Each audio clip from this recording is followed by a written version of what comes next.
Hope everyone enjoyed lunch.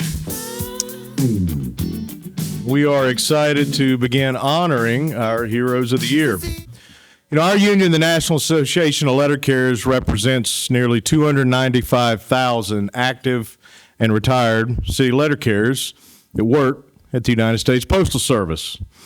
Our members, public servants, they devote their entire professional lives to service and serving the people of our country. And as we're going to hear all about this afternoon, we do a whole lot more than just provide an essential service of delivering the mail. We become familiar with our communities, and we often serve as the eyes and ears of those communities. We take a lot of pride in our work of delivering the mail, but we also take a lot of pride in being a part of our communities and the positive impacts that we can have. We get to know our customers. So often when something is wrong, something is out of the ordinary, even the smallest little thing, we notice. And that often puts us in a very unique position to help those that are in need. So we are here today to honor a very, very special group of letter carriers that have been selected as NALC's Heroes of the Year. So how did they all get here? Every month, our union publishes a magazine called The Postal Record, and we have a section where we publish stories about the heroic acts that letter carriers have performed. This usually amounts to somewhere around 150 of those type stories every single year. We take those stories, and then we have a panel of judges that convenes, and they select the winners that we honor at this luncheon annually. So based on all the amazing stories we received this year, all of which, of course, we can't recognize this afternoon, our judges had their work cut out. And we're very fortunate that our three judges could join us today. So I would like to introduce them and ask them to stand so we can appreciate them. First, from Union Plus, Union Service Representative Brea Ellis.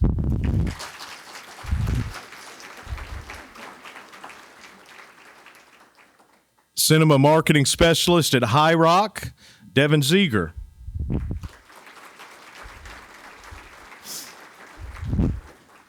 And finally, from our neighbors up the street and our brothers and sisters from the American Federation of Government Employees, who we are in the trenches with every day these days, Communications Specialist Chelsea Bland.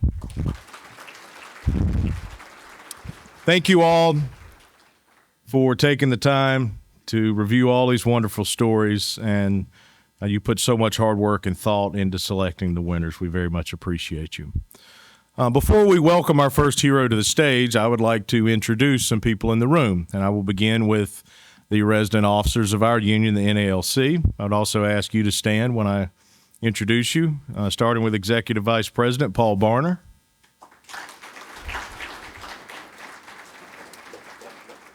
Vice President James Henry.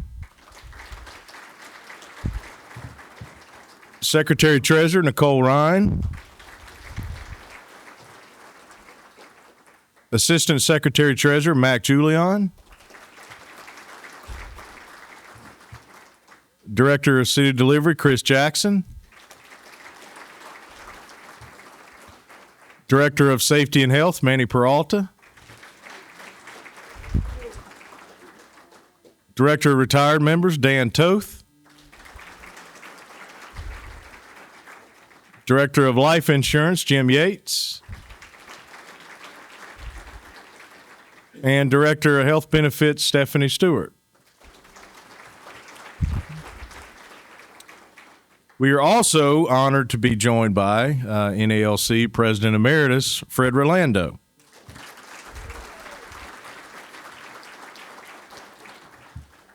You know, in his time as president, I guess Fred had the opportunity to preside over, a dozen or so of these Heroes of the Year award ceremonies. And I can tell you firsthand, that's, as it is mine, was one of his most favorite things to do during his time as president. But I would also tell you with a fair degree of certainty he's going to enjoy today's luncheon more than he enjoyed all of those.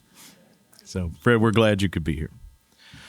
And we're also joined by representatives, officers from our three sister postal unions, beginning with the National Rural Letter Carriers Association President, Don Maston.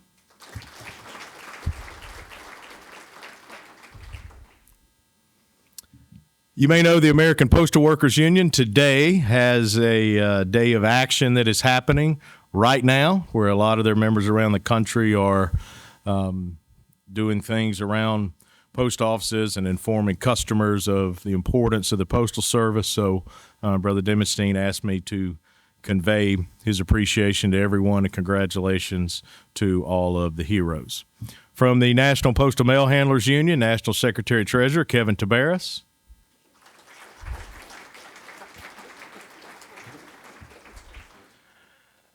We're also pleased to be joined by, from the National Association of Postal Supervisors, President Ivan Butts.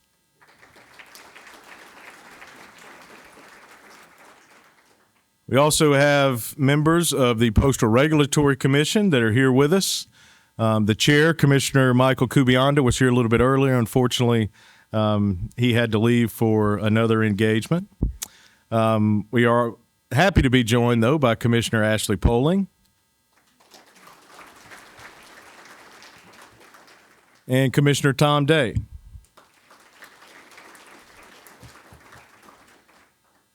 We also are joined by two members of the United States Postal Service Board of Governors, beginning with the chair, Governor Amber McReynolds, and Governor Ron Stroman.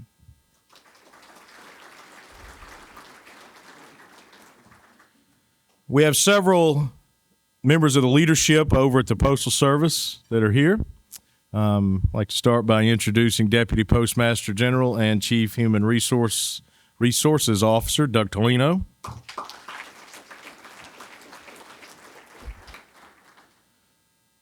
Director of Collective Bargaining and Arbitration Jennifer Breslin. Director Labor Relations Policies and Programs Bruce Nicholson.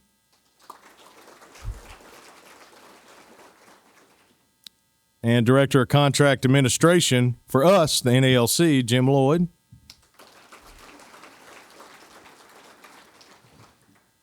And I just want to say that,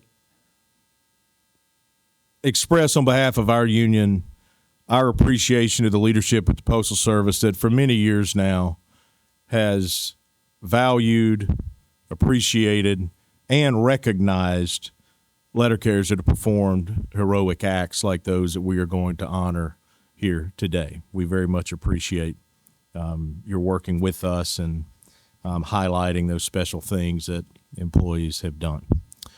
We are also privileged to be joined by the Postmaster General of the United States Postal Service, Louis DeJoy. I'd like to ask Postmaster General DeJoy to come up and say a few words.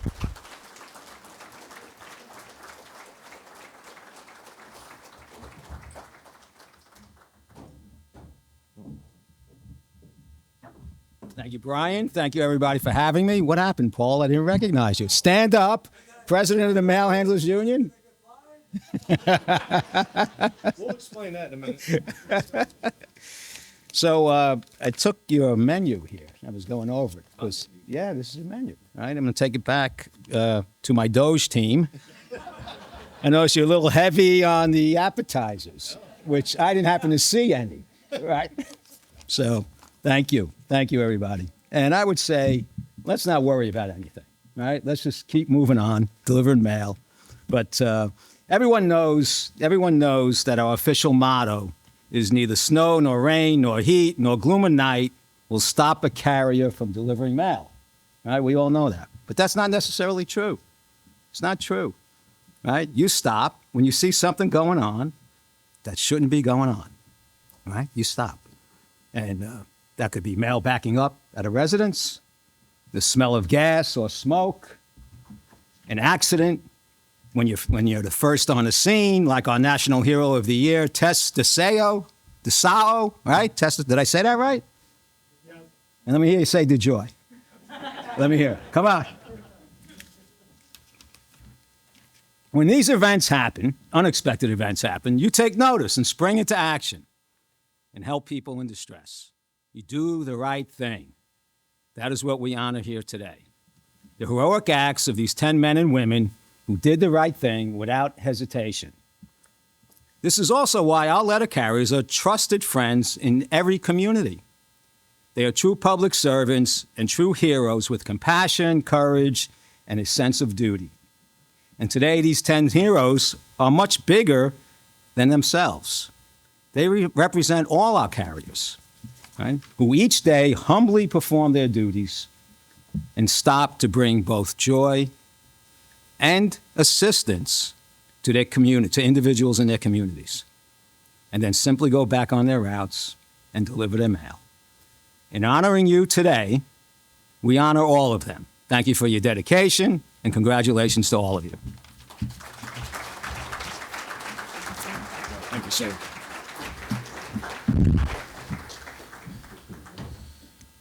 So, Paul, you are in a little bit of trouble.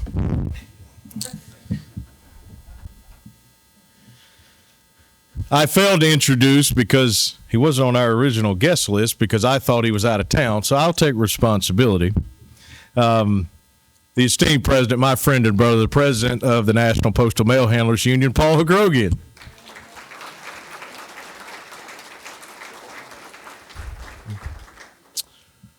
Okay, so what we are going to do is ask each of our heroes to come up on stage one at a time, so I will introduce them, and we will sit down and have a conversation so everyone in the room can hear directly from them about their incredible stories. And we will begin with the first award for Honorable Act. And I would like to call up from Northeast Massachusetts Northeast Merged, Branch 25, David Moulton. David?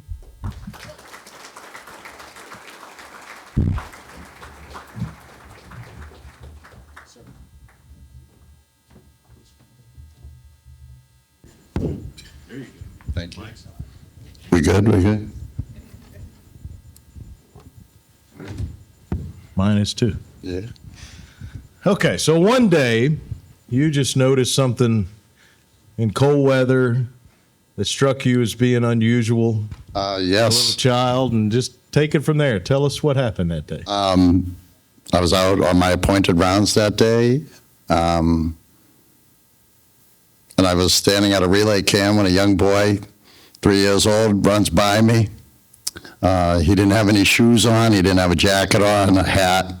He was basically wearing a T-shirt and a pair of sweatpants.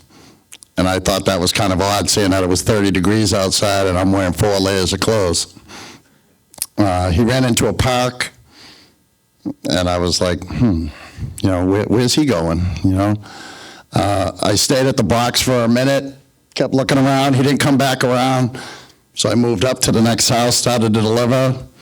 Next thing you know, I see him come running down the sidewalk, and he's heading towards a busy intersection, busy street. So I was like, no, this isn't going to happen on my watch.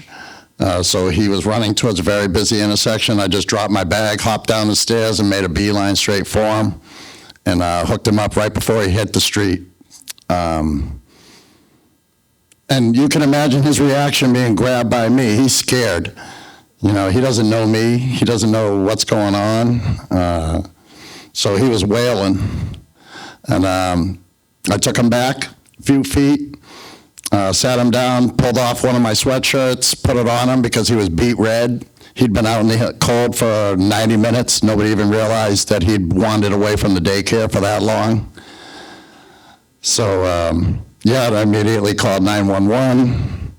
Then I called my supervisor, told him, if you wonder why my scan is pinging, it's because I'm in the middle of something right now. This might take a little while. So, the main thing is everything turned out okay, and God put me there. That's all. I was running late that day. If I had been on my normal time, I don't see him. I miss him. But again, I just happened to be running a little behind that day, a couple weeks before Christmas. And, thank God I just happened put two and two together, like, this isn't right. There's something going on here. And when I saw him heading towards traffic, it was just like, no, I can't just stand here and let this happen. It's like, and he most certainly, he's 3 years old. He's small. No car's going to see him, especially the way that they fly up and down those streets. Me as a grown man, just because I'm in a crosswalk doesn't guarantee me anything getting across the street, It's like, so I'm just, very happy that everything turned out with a positive reaction. He had just had a birthday a few weeks before that, and I just can't imagine his poor mother getting that phone call at work from the police, and you got to come to the hospital, your son's here. She thinks he's at the daycare. And they had no idea that he had wandered out. That's just, how do these things happen? They happen. But, again, God put me there. That's all. I just happened to be in the right place at the right time, and I reacted the right way.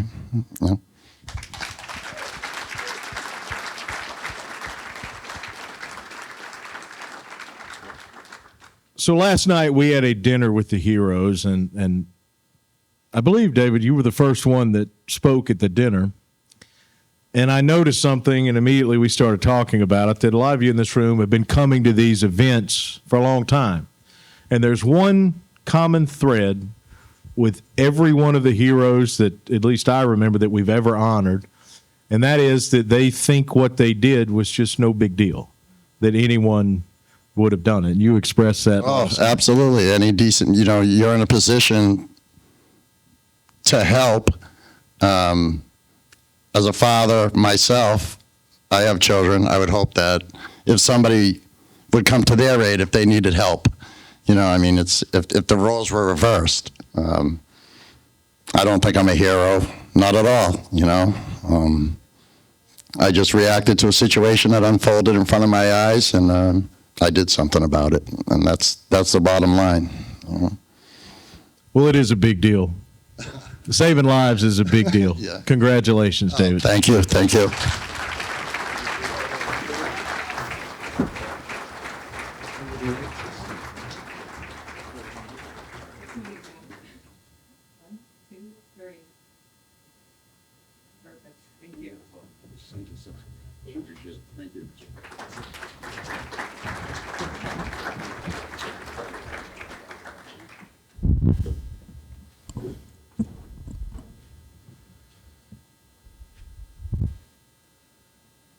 Okay. For our second Honorable Act Award from Long Island Merge Branch 6000, please welcome Skylar Wilberg. Skylar?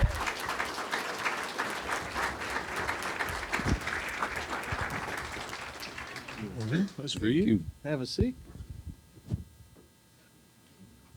This is a lot of people. Do you remember what I told you last night? Yes. Good. So as you can see, Skylar is a young letter carrier, younger than all the other letter carriers in this room that I see. And Skylar was out one day, and an elderly lady on his route just approached him with what most would think was a normal interaction of, giving her the mail, but it turned out to be anything but normal. So tell us what happened. Well, I'm a CCA, so I do routes that I'm assigned to that day. I just finished doing local businesses. So when you finish doing the businesses, you got your little push card, you go back to the office to get your other stuff to finish the rest of the route. And I see a truck, Tahoe, and it's an older woman driving the vehicle. She was looking at me for a little bit, so I just stopped and I was watching. This is in the post office parking lot. And she kind of waved me down a little bit, so I stopped, and she was parking her vehicle. So I was like, okay.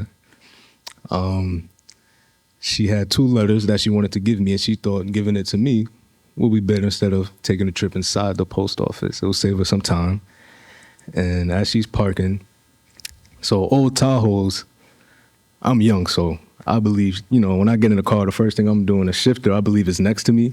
The old Tahoes is The PR&D is next to the steering wheel.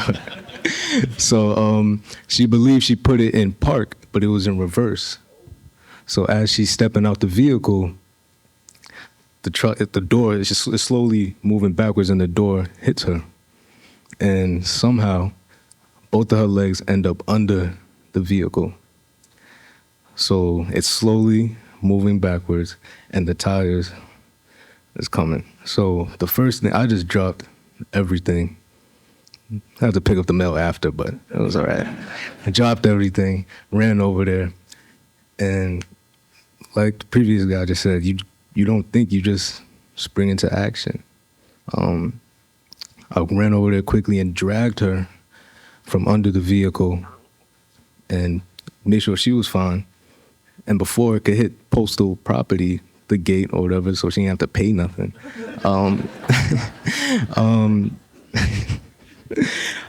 I jumped into her car, slammed on the brake, and like I said, the first thing I did was this, and I was like, uh-oh. So I was like, okay, put it into park. And she just thanked me for saving her life and kept saying, God bless.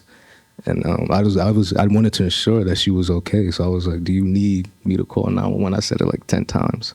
Do you need me to call 911? She said, no, she's fine. And she left. Fantastic. Yes. And you mentioned this, but you, like David, you don't think it's any big deal, do you? No, because I would believe anybody else would do it. Like if it was my late grandmother, I would want somebody to do the same thing, you know? So, yeah. Great job. Congratulations. Thank you. And thank you for everybody. Thank you for the NALC.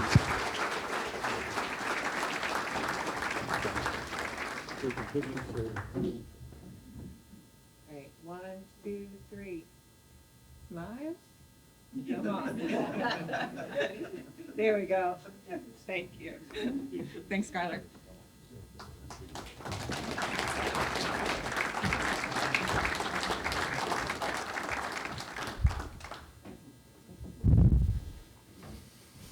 Thank you, Skylar.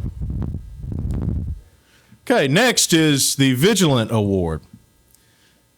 And from right up the road in Laurel, Maryland, branch 3755, please welcome Taya Cradle.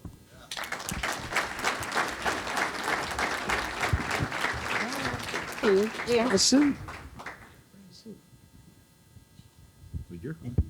Okay. Hello. How's everyone?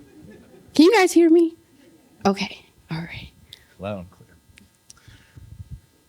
So one day you were out on your route. You went into an apartment building. Mm-hmm. And when you walked in that apartment building, you saw something that you don't see every day. Yes. And then you also saw some people that didn't seem to be doing anything about it. Mm-hmm. So that day, I was a CCA. This happened last year, February 28th of 2024, I think.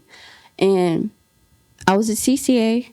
I was walking up to the high rise, and, you know, just a normal day. I kind of had a bad day that day, but I was just going through it. Like, we're just going to go through it. We're going to get it done. So as I'm walking up the steps to the high rise, I open the door. I see 4 individuals to my left, and one is an Army guy, 3 teenagers. So as I'm looking, I'm just observing everything. So I see them. That's my first instant. So when I look to the center, I see a guy that's just unconscious. You know, he's an older gentleman at that. And then he was laying in his own throw up. And if he was in front of an elevator, I don't know if he had a seizure or cardiac arrest. It was something. So I'm scanning the whole room within like a matter of seconds. So I look to the left. I'm like, did you contact 911? And they're looking at me, didn't say anything. So I'm like, okay. In my head, it's like, y'all didn't call the police. Y'all waited for me to get there. So I'm like, okay, that's my thought. But I'm like, okay, let me just dial 911. So I call 911. I tell them I said, hi, like, I'm a mail carrier. I'm at this address, and it's a high-rise building. I'm explaining them the description of the man and everything. So she's like, check to see if he's breathing. And I'm just like, oh, in my head, I'm like thinking in my head, like, oh, this is really happening. I never did CPR or anything, so I already knew she was going to say this. So I'm like, okay, just listen and just breathe. Because I get a little nervous, but that nervous went away. Like, it was just like, I got to save this man's life. That's what's in my head. So she said, check to see if he was breathing, check for a pulse. So I was trying to check for a pulse, but it was very faint. So I'm like, oh no, like, this is really serious. So she's instructing me, and I'm listening to her very clearly, and I'm like, she said, get the man, grab his head so his head doesn't hit the concrete. And I do that, as she said. So she's like, try to turn him over. I'm like, he's pretty big, but I'm gonna try. So I tell the army man, I tell him, come help me, because I need help. And so I'm doing the best I can. I'm just like praying in my head, like, please, God, just cover this man. Just cover him. So as we're doing that, she's like, now this next step, I want you to do CPR. And I thought, like, she said, like, mouth CPR, but I'm like, okay, maybe she's, but she's like hand compression. So I'm like, okay. So I never did that before. And this is just shocking, because I'm like, I never did CPR. I don't want to mess up. Like, what if, I'm trying to do CPR and I mess up? So, I'm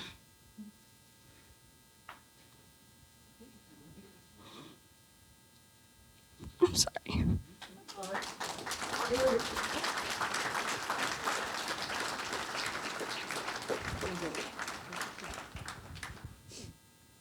So, as I'm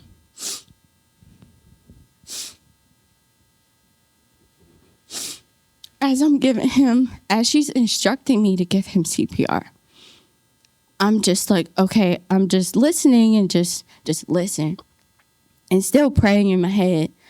So she's like, we're gonna count together, and so we're counting together. We're doing it. So I was able to do it. And she's like, you're going to keep doing it until the ambulance come. So I'm like, okay, I got it. I could do it. So I'm kind of getting, like, nervous, because I'm like, I just want him to be okay. Like, I don't want you to die on me. So then I just start praying out loud. So I'm, like, religious, but I just started speaking to God, like, please, God, like, cover this man. Please don't die on me. Like, let this man have another chance. And I just kept saying that. And so the ambulance just took over. And so I just had to process everything.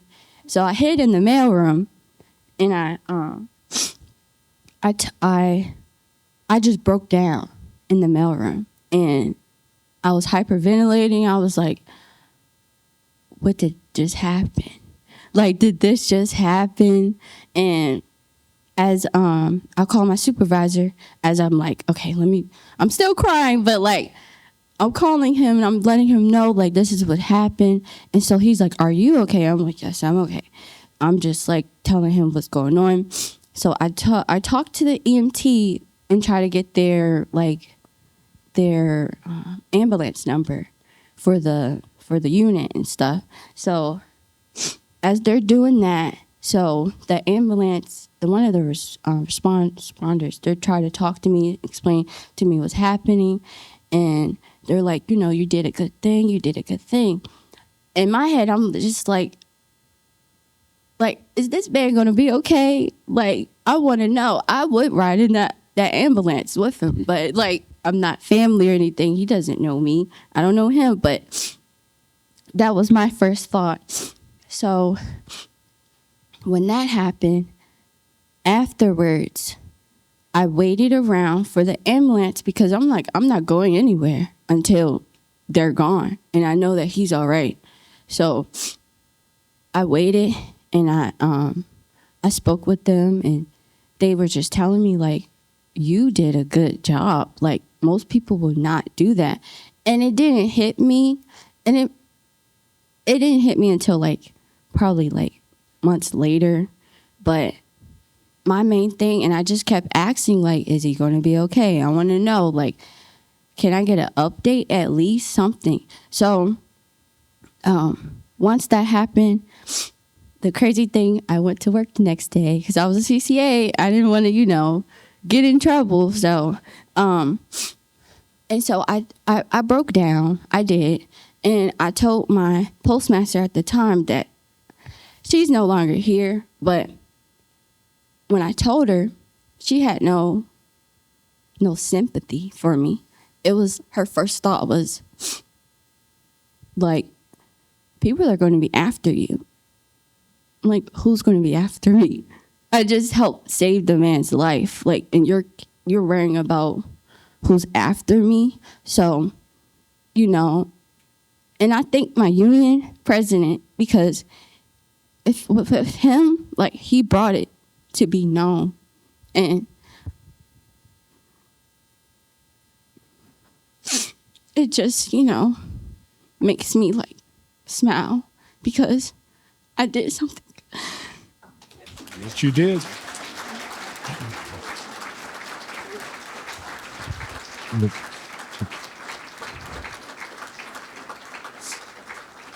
Thank you. Best part of your whole story is that he was okay because of what you did. Right. And I always had that thought, like, why did it take me to get there? Why didn't they do anything? And I didn't say this in the beginning, but I'm going to say it now. They were, the kids, the army man and the kids were to the left. Right before this, I even called 911. The kids were like mocking his throw up and mocking him.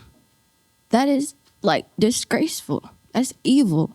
So it's like, how can you be like that as a human being? Like everyone said, that could be your father. That could be your grandfather. Why would you want that? Why would you not help? So just to know that God placed all of us here for a reason. So I'm just grateful, just grateful. We are very proud of you. Congratulations. Thank you so much. Let's get your award.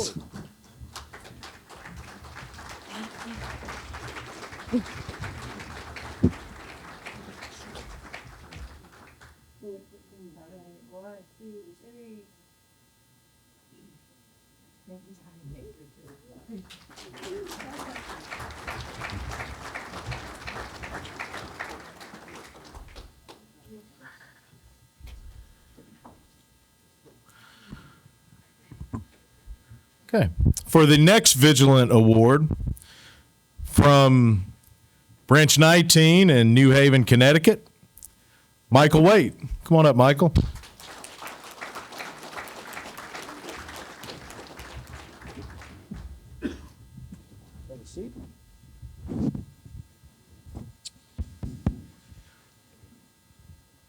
So on what I presume was an otherwise normal day, you just ran into chaos, really. Yeah.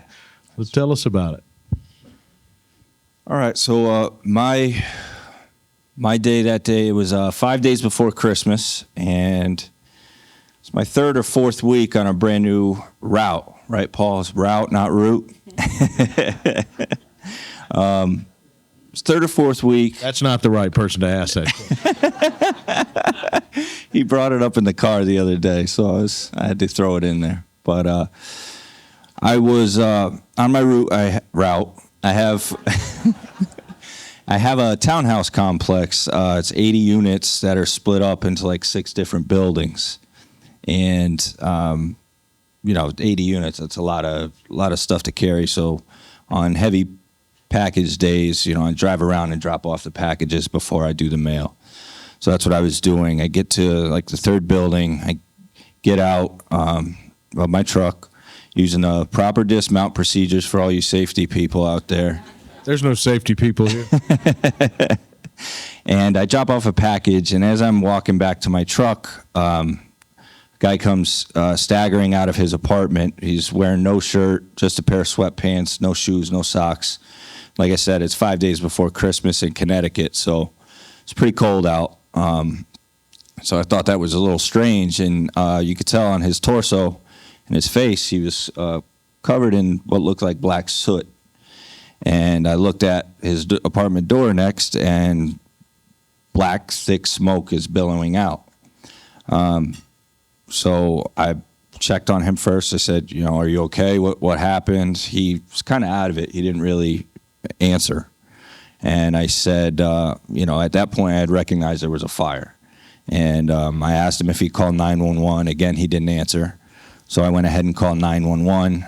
And then at that point, the flames had started bursting through the windows because I guess in this particular apartment, it was a hoarding situation, and they had medical oxygen tanks in there for a resident that lived in there. So I called 911, got them, to come, and at that point I realized, there's 13 other units in this building, and the fire started to spread pretty fast. And as you can imagine, with the oxygen tanks, those started to explode, and it was blowing windows out and things like that. So it was getting a lot worse very fast. So at that point, I did, like most of our other heroes have said, you don't really think, you just kind of spring into action. And I knew at that point, being the only one out there, I had to run from door to door to alert the other residents of this particular building that there was a fire and they had to get out. So that's what I did. Sprinted from door to door, 14 different units, banging on the door. And, anyone that was home, making sure that they were alerted of the situation and that they were able to evacuate the building. So it was pretty crazy. And like I said, when, the window started blowing out, it started to fear for my own safety because it didn't seem to me like just a normal fire. Yeah, so when your attention obviously was originally on the unit where the man, but it's incredible to think of all those other units and go door to door. It's unbelievable awareness, and when every second was precious, I presume, from the way you described the situation. Yes, definitely. And so being there the next day, after, the fire had been taken care of, that's when it really started to kick in. I'm in the complex again, and I have people coming up to me and saying thank you. And the story that will always stick with me is a young woman drives up to me in her car, and she asked me what my name was. And she said that her mother was, I believe, a supervisor or a clerk at another station in Connecticut. And her mother wanted my name because in their particular apartment, she was asleep upstairs with her 4 kids in the bedroom. And her 10-year-old son had heard me banging on the door, but she didn't. So her son woke her up and got them all out, alerted her. They left the apartment, and she told me that her room where they were sleeping ended up being destroyed by the fire. So that stuck with me, still sticks with me. And like I said, like Taya said, I was just grateful to be in the right place at the right time and grateful nobody was hurt. Fantastic. Congratulations. Thank you.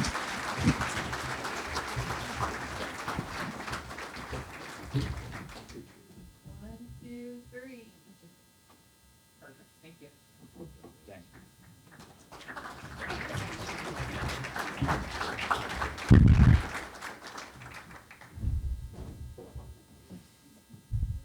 Thank you, Michael. Next is the Humanitarian of the Year Award. And from Syracuse, New York, Branch 134, Matthew Ross.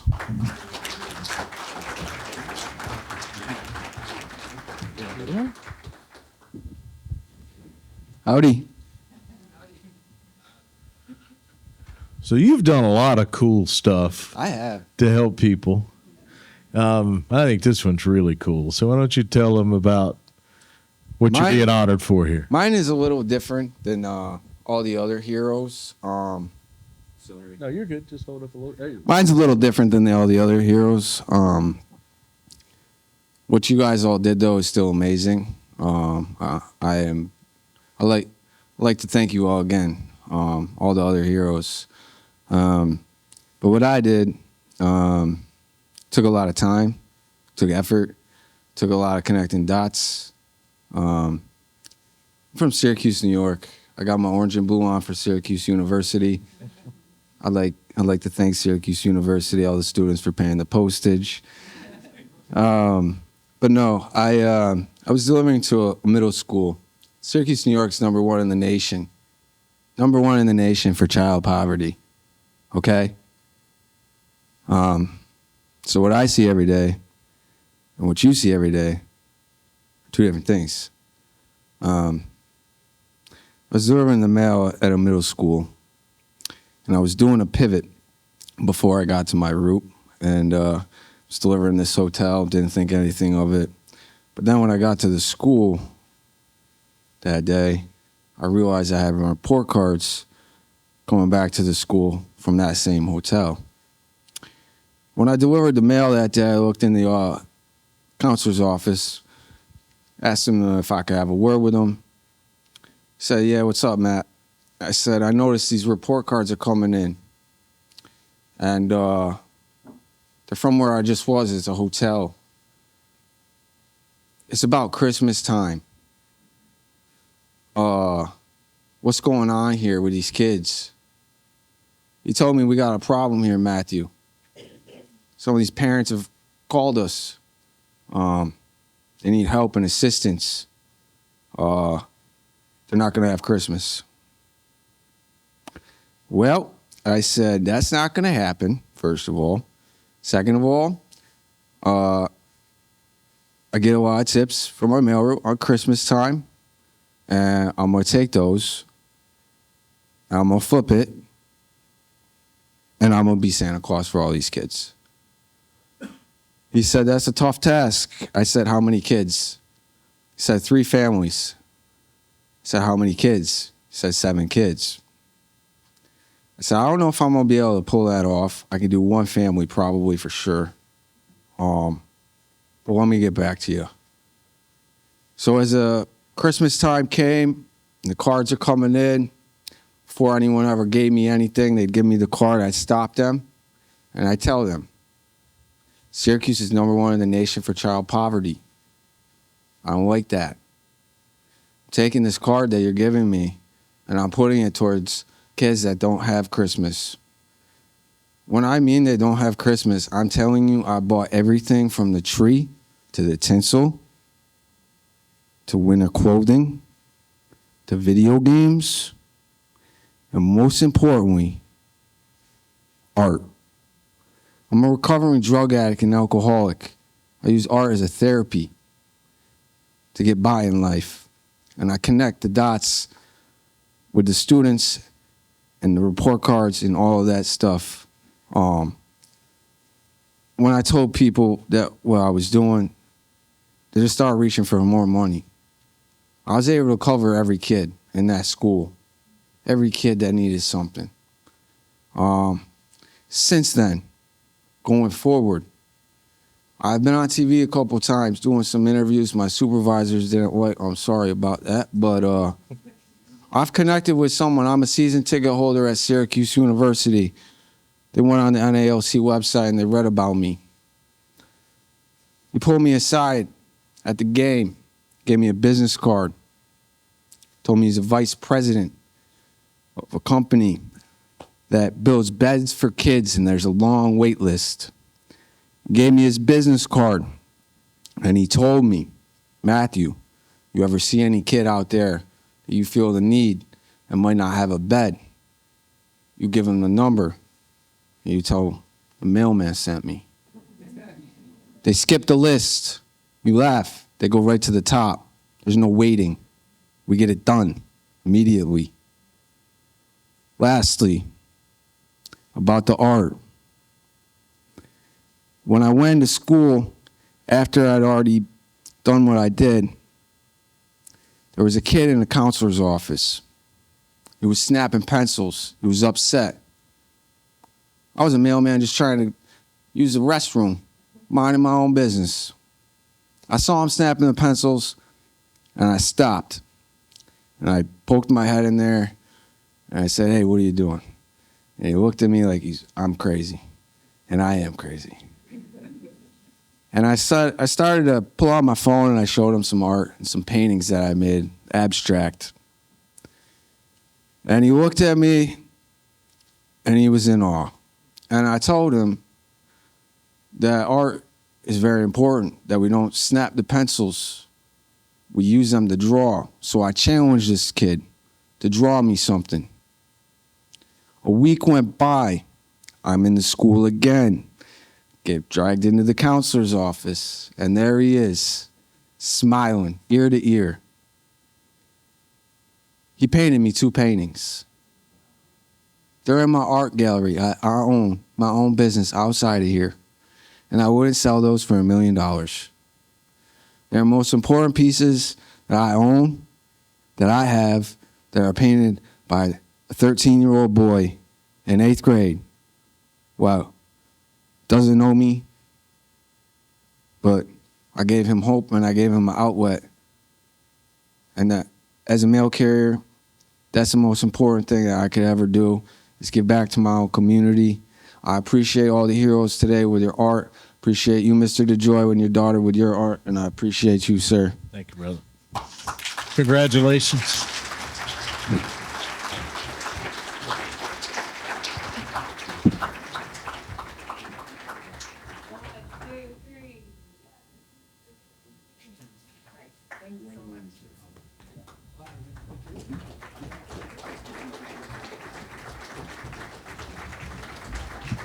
Thank you, Matt.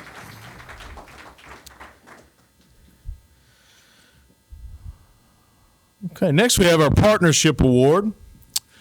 And I would like to call up from Branch 294 in Flushing, New York, Andrew Fontanetta and Tony Palillo.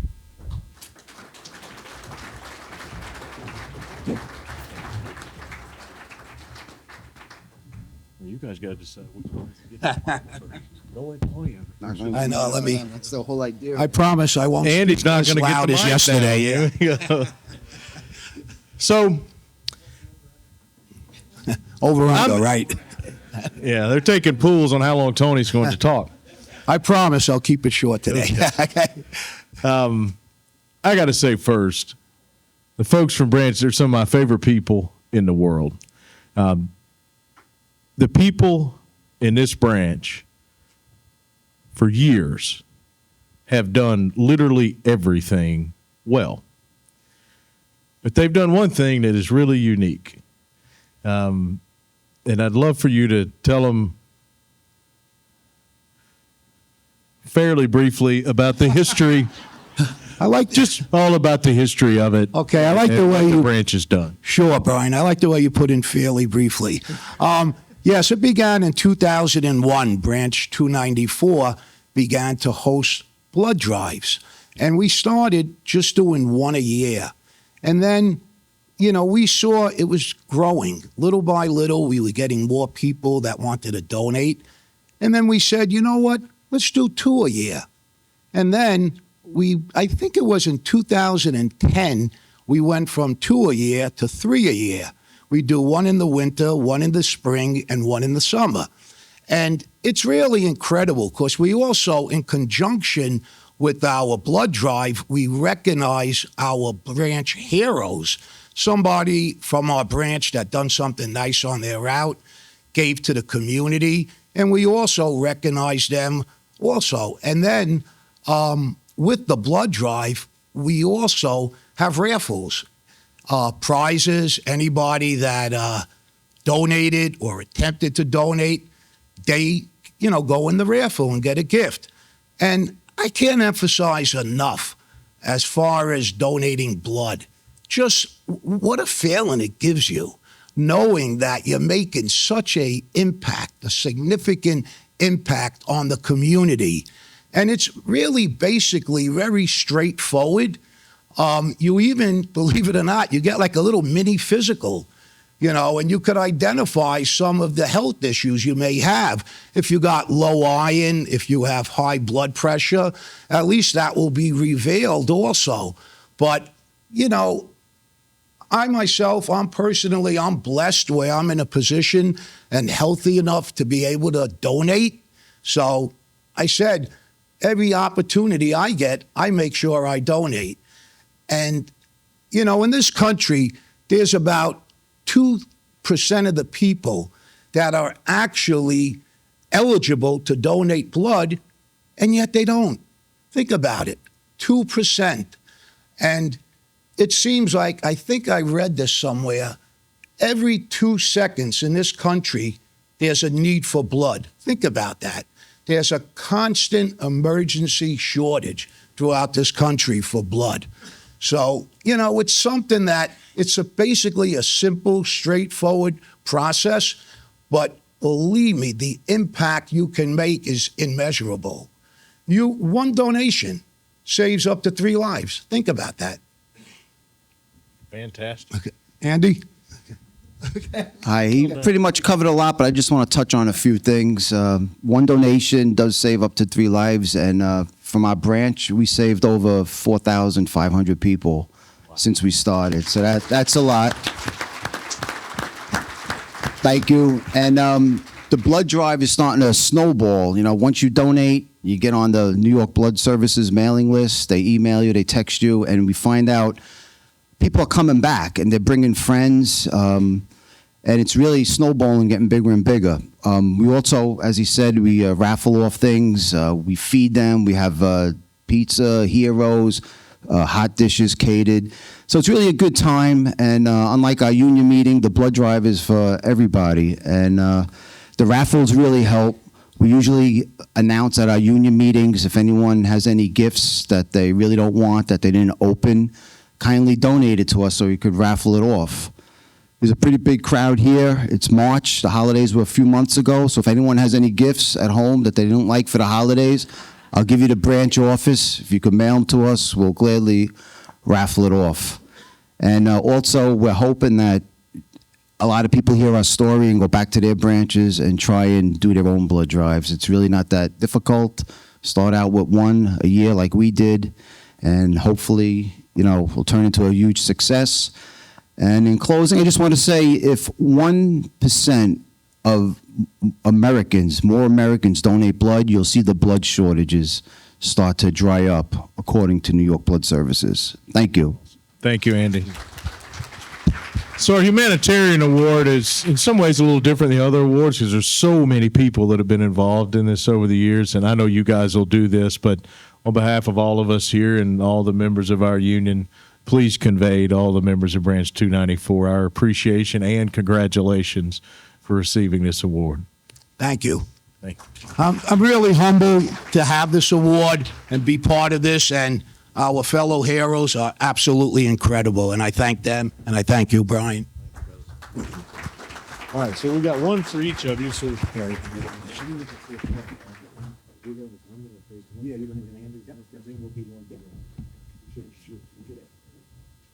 right, New York. Thank you.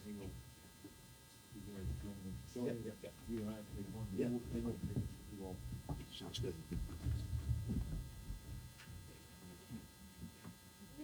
Thank you, Tony.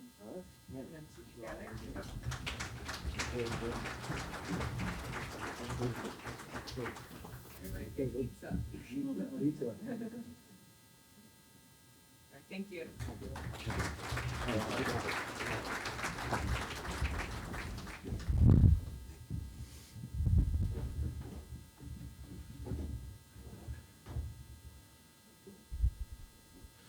okay, now we will move to our regional heroes of the year, and we'll begin with the Western region.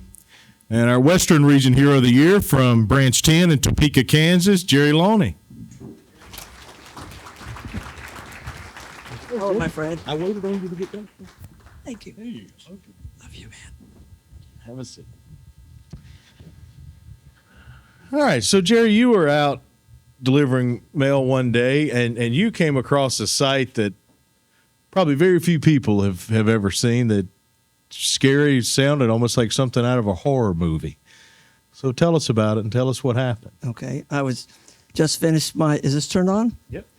I've just finished all of my businesses, and I have 25 apartments on my route, and I finished up 919, 917, 915 Tyler, ready to get in my LLV and start up. I didn't get a chance. A young kid, my customer, Jordan's running out to me. He knew who I was, and is flailing in his arms and yelling and screaming. He had slit his wrists, bleeding profusely. And I immediately called 911, put it on speakerphone. Jordan gets up to me. And I said, my customer, I said, I'm a mail carrier. Jordan has accidentally slit his wrist. I didn't want to mess up anything HIPAA. And so I said, he's accidentally slit his wrist. And he said, no, I didn't, Jerry. I tried to commit suicide. And right then and there, I got angry with him. I said, Jordan, life is short. I said, I'm 66. I'm 65, going on 67 now. And I said, life is too short. You don't ever do something like that. And then I had to get calm. I have PTSD, so I had to overcome that and try to work through it. And she said, is the blood pursing out quickly? And I said, yes, it is. She said, is he high on drugs or alcohol? And Jordan yelled, no, I'm not. I'm just depressed. And I again got upset with him. I said, that's a life-changing, altering situation. Jordan, you don't ever do that. And I calmed down, and she said, you need to find tourniquets. Do you have any clean rags in your vehicle? And I said, no, I don't. She said, you need to find something. It was March 29th, so it was spring. He was wearing a white T-shirt, and he had a red and black and gray long-sleeve flannel plaid shirt. I said, Jordan, get that shirt off. I need it more than you do. I need it for you. He took it off, and I wrapped the sleeve around the wrist as tight as I could, took the other one's sleeve, and then put his arms in a cross, put the rest of the shirt up over him if any blood was out. And I said, stop. I told the dispatcher, stop. I said, I used to be a preacher. I need to say a long prayer over him. You're just going to have to listen. I said, Lord God, he made a mistake. Otherwise, he wouldn't have ran out to me yelling and screaming. I said, he wants to live. I ask you to help him, get him going, get him taken care of, and get him the counseling he needs so he can keep going. And I told her, I said, okay, I'm back. And I said, I want you to tell the ambulance he needs counseling as well, besides take care of him. And she said, do you hear anything yet? And I said, no, I don't. She said, is he faint? And I said, well, I don't know because I'm pushing him back against the wall so he doesn't pass out. And she said, well, keep him talking. Keep him talking so we can get him taken care of. And I said, well, hurry up. I don't hear anything. Get the ambulance here, quick. And finally, I heard in the background, I heard the ambulance coming and the paramedics. They got there, and she said, did you find the knife? And I said, no, I haven't. And Jordan's kicking around the leaves. And he said, there it is. Stupid knife didn't work. And then I got mad at him again because he said stupid knife wouldn't work. And I said, I'm glad it didn't because, he had slit himself 3 times on each wrist trying to kill himself. And finally, the ambulance, the paramedics got there, and they took care of him, and they said, thank you.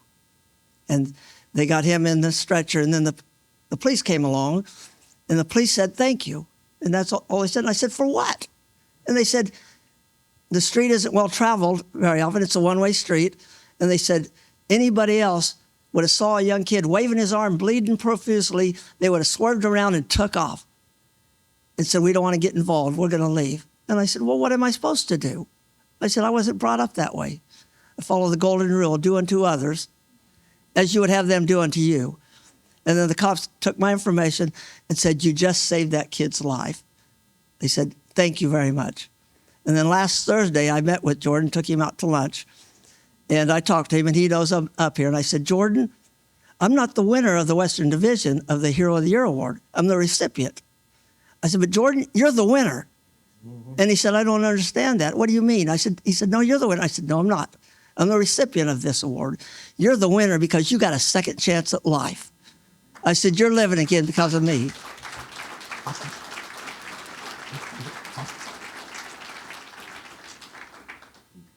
And right as I got done, got them taken care of, went on down to 901 to my next apartment, and I broke down. I told you I had PTSD from a 5 years ago an accident thing happened. And I broke down. And I called my boss and said, Chris, I told him what I'd just done. He said, "Are you all right?" I said, "I'm trying to calm down so I can finish my route and keep going." And I said, "I need a good, strong cup of coffee," which I didn't have. And he said, "How much time do you need to add to what you told me this morning?" And I said, "Give me a half an hour." He says, "Is that it?" I said, "I'm going to try to make it," which I did. But then I've kept in contact with Jordan, and he's doing okay. He's doing okay.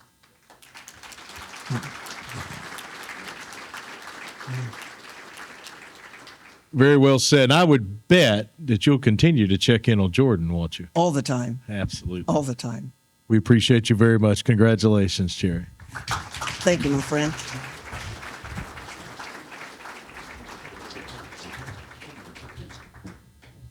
Jerry, 1, 2, 3.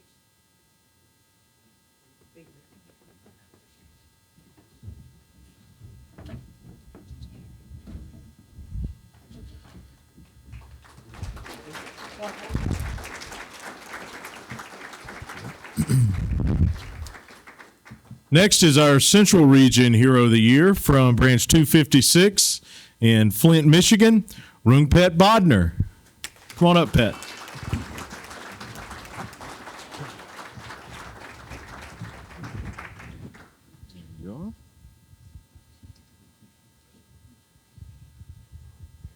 So your story is really good because it involves a little one. It does. So tell us about it. I have a mounted route, so I drive, and I was driving down the street and approaching a corner where there's a bus stop. Usually when the bus stops, the kids scatter like roaches, you know, when you turn on the lights. So there was chaos. They were running, screaming, and, you know, I thought they were laughing.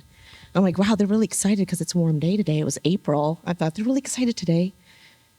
Then I noticed they were all screaming, and I noticed a little girl being dragged by a pit bull across the yard by her leg. I was like, oh my gosh, what am I going to do? So I blocked all the kids with the mail truck across the street so he wouldn't go after them. And I grabbed my spray. I was like, I got to help this little girl.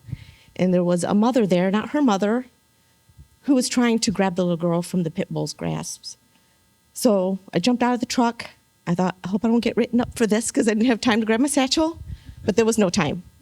I ran across there, and the lady had her in her arms, and the pit bull had her by the leg, and he was yanking on her. They were playing tug of war.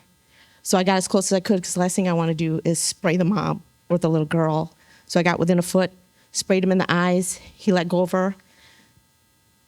By the way, she is hearing impaired, completely hearing impaired. The mother was, so she couldn't hear me because I was like, get her in the truck. She started to run, but the dog snatched right back onto her leg. He shook the spray off like it was nothing. Went around me, went right back onto that little girl's leg. Sprayed him again. Everybody's screaming. There's chaos. I'm trying to concentrate on just the dog. I kept my eyes on him. Every time I sprayed him, he would run and go immediately right back around both of us and clamp on her arm, her legs, her side, whatever he could get. So eventually I thought, I've got to do a little bit better. So I just kept continuing spraying him. He let go, and I backed him up into the backyard, chased him with the spray, just kept spraying him as he was running. I'm thinking, please don't run out of spray, you know. So I'm yelling at her kids to get in the truck so they can gather. I went into the backyard. When I came back out, everybody was gone. But I'm like, what do I do? Because I know there was another busload of kids that were coming within minutes. The high schoolers were going to get dropped off, and this dog is still back there. So I called 911, and I told them, you need to get a police officer out here to guard this house before these kids get off this bus. And they showed up, contacted animal control, and I went about my route and finished my route. It's fantastic. Yeah.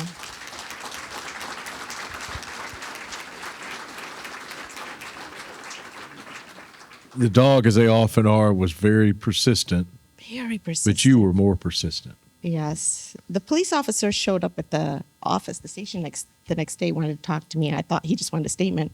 I had already left for my route, and he's like, can I call her? So they gave him my number, and he said, I just wanted to thank you.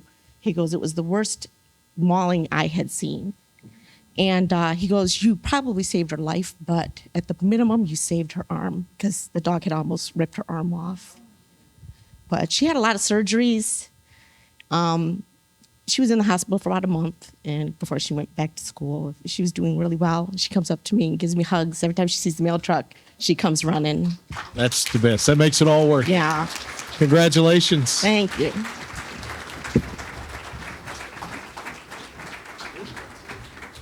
One, two, three.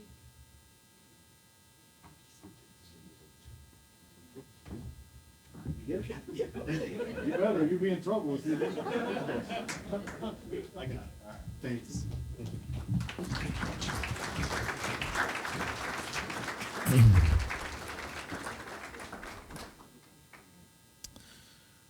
Okay, next is the Eastern Region Hero of the Year from Branch 451 in Johnstown, Pennsylvania, Brian Myers. Brian?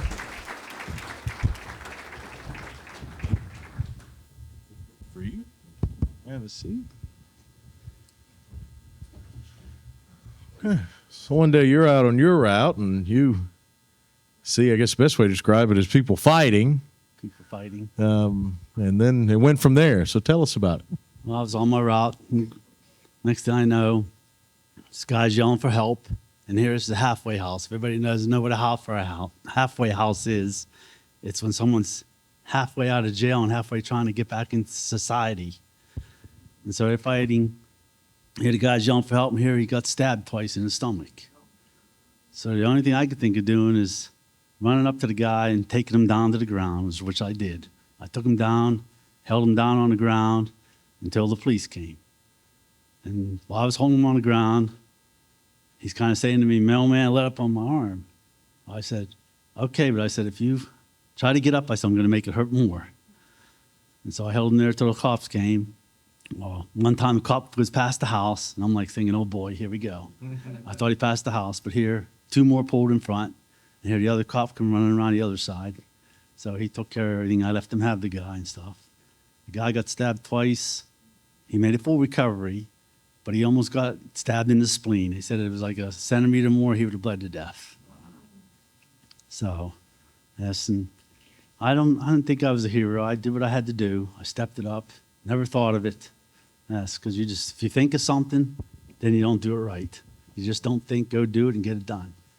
So you saw this happening and you don't even remember consciously thinking about it. You just reacted. No, I just ran over, grabbed a hold of the guy's arm by the head and threw him on the ground.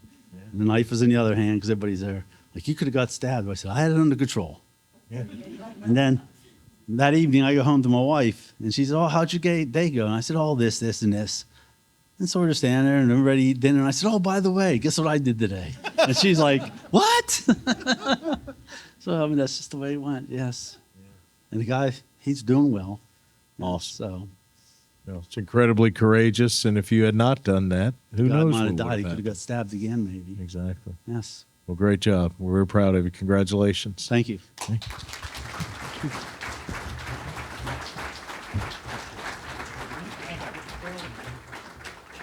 Brian, 1, 2, 3. Good job, Brian. Thank you. Thank you.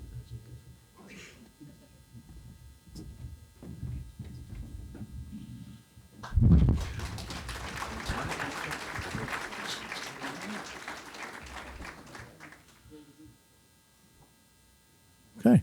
Last but not least is our National Hero of the Year. This year, our National Hero of the Year is from Branch 9 in Minneapolis, Minnesota, Tesfaye Diasso. Tess?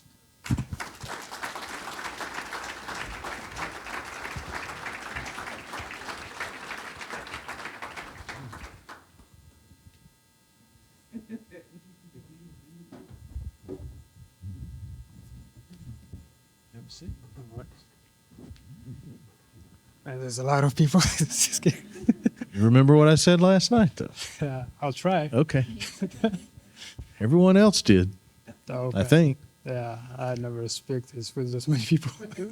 So you were driving along one day and you basically witnessed a horrible car crash. Yes. And that was just the beginning.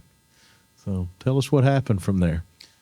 I think I was heading home from work. I was taking Highway 94 East, which is a state highway, and it was rush hour time.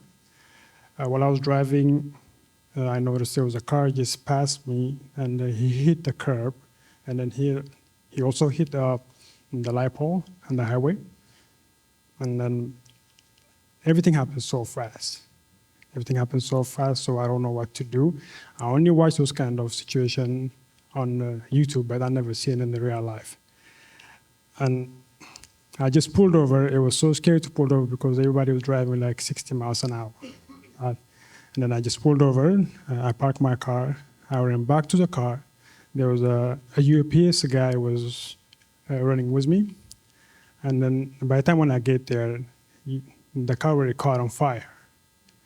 And then I don't know how many people in it, but I was punching the window because I couldn't open the door. And then the driver was unconscious because he didn't respond anything. And then I tried every door to open it, and then finally the guy kind of wake up, and then he unlocked all the doors, and then we tried to pull him, but there was the highway barrier. We couldn't open it. Like I tried my best, I tried to open it. I can only open probably 6 inch from the main car part, and then that won't let him out. And then we tried to break the window. There was no way. And then there was so many explosions keep happening. And then I was thinking, man, I'm gonna die in here. But at the same time, there's a car. There's people. I don't know how many people in there. So like we try to save the people in there, and then they just keep happening back and forth. And then the more I stand there, I've seen more people coming.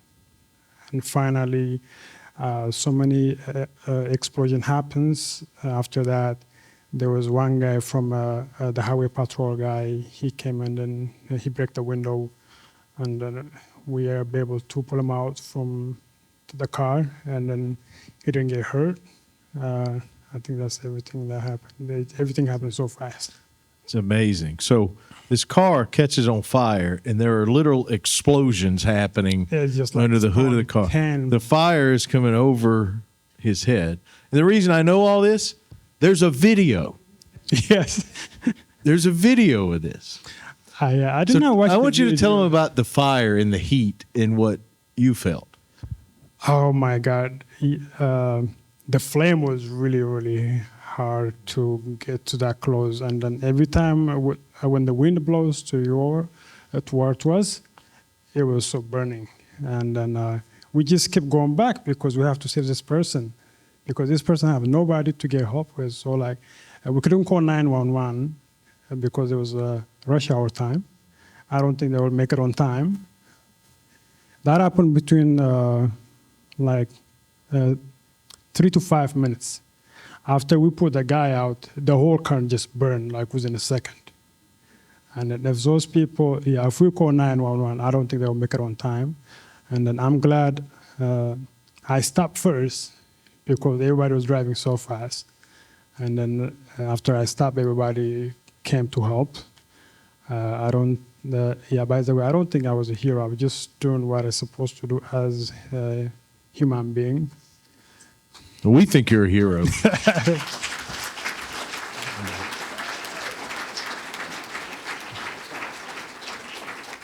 So can you tell everyone where to go watch the video on TikTok or YouTube or wherever it is? It was all over the media. It was on CNN, Fox. I'll tell you what we'll do. We will be sure it's really easy for everyone to find the video and watch it, because it's an incredible thing to be able to sit to watch and witness. Yeah. So you are a hero. Congratulations. Thank you so much.